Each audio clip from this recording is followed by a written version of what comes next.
ఏకాంతవాసం చేయాలి. ఏకాంతవాసం ఎందుకు? మనం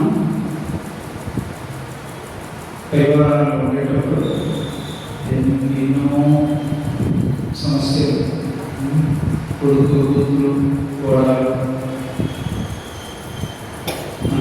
అన్నీ. అప్పుడు మీరు అప్పుడప్పుడు ఫ్యామిలీ వదిలేసి ఇది కూడా చెప్తారు. ఒక నెల లేదంటే 15 రోజులు అది కూడా పెడితే ఒక సప్తాహం లేదంటే 3 రోజులు ఇలా కూడా చెప్తారు. ఒక రూమ్ రెంట్ తీసుకో, ఇంటి పక్కనే రూమ్ ఇంటికి తీసుకో, వేరే మాటలు ఏకాంతంగా భగవంతుడి గురించి మాత్రమే ఆలోచించాలి. ఇది అప్పుడప్పుడు చెప్తారు. ఏకాంత అవసరం అంత ప్రధానంగా. లేదంటే ఏమవుతుంది, ఒకసారి మనం అంతే వెళ్తాం, లేదంటే ఇలాంటి ఏదైనా మీటింగ్ ఈరోజు కూడా మీటింగ్ జరిగిందా వెళ్ళి అన్ని విన్నాం. ఇప్పుడు ఒక జోరు బ్యాగ్ వస్తుంది. ఇప్పుడు నేను ఇలా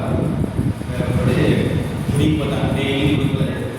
కానీ ఇవన్నీ 3 రోజులు లేదంటే 4 రోజులు తర్వాత నేను జోరుని అందుకోసమే భగవాన్ ఏం చెప్తారంటే అప్పుడప్పుడు ఇప్పుడు మన చేతి నుంచి పోయిన చింత ఇలా ఉన్నప్పుడు అప్పుడప్పుడు ఈ కోసం చాలా దానికి ఒక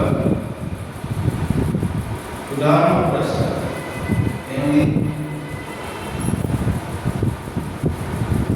మనం ఏంటంటే ఈ సంసారం అనేది నీళ్ళు అందులో పాలు నీళ్ళు పోస్తే ఏమవుతుంది కలిసిపోతుంది కదా.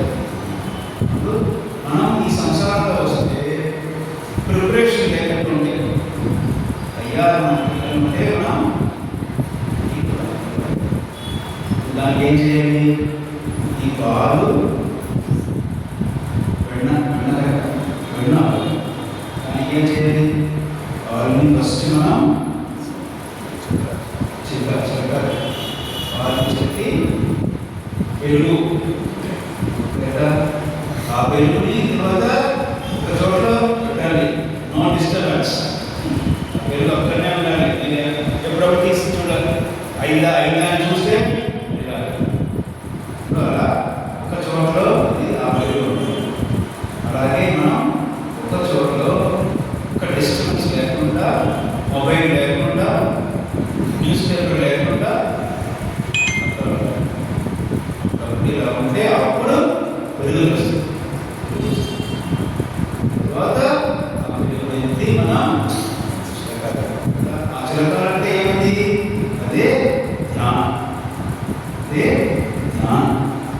ధ్యానం అంటే మనం లోపల చూసి మన మనసులో ఎలాంటి చింత వస్తుంది అని మనం చూడాలి. ఇలా మనం చూడాలి. ఇలా ఇంటికి వస్తుంది స్లోగా వెన్న వస్తుంది. అలా వెన్న అయిపోతే తర్వాత ఆ వెన్నను మనం